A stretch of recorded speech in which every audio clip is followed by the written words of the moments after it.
For today's videos guys, samahan niyo ako na ipasyal ko kayo sa new workplace ko dito sa Shanghai, China. Dati kasi guys, sa Chongqing, China ako, but this time, nag-transfer ako sa Shanghai for new opportunities.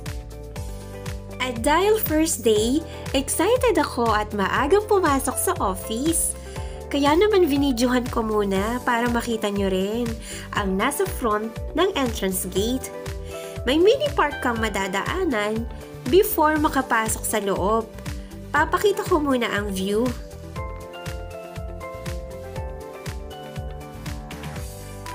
At ito ang front gate nila sa pagpasok sa loob ng company.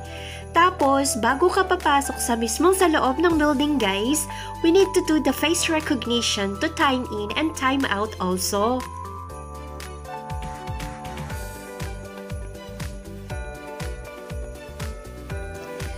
Maraming building dito guys sa loob, kaya nasa building 10 ang location ng work ko.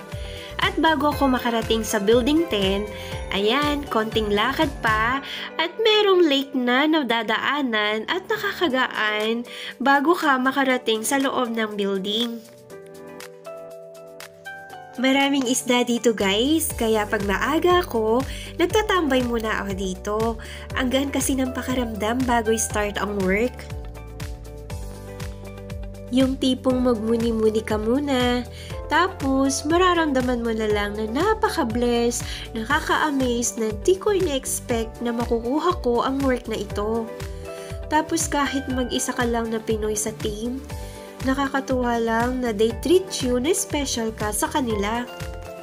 Kaya ako lumipat sa Shanghai guys kasi nilipat na ang team namin sa previous work ko sa factory at Taiwan. Sabay biglang nagkaroon ng new opportunities dito sa Shanghai. Salamat guys sa panonood. See you next time. Bye!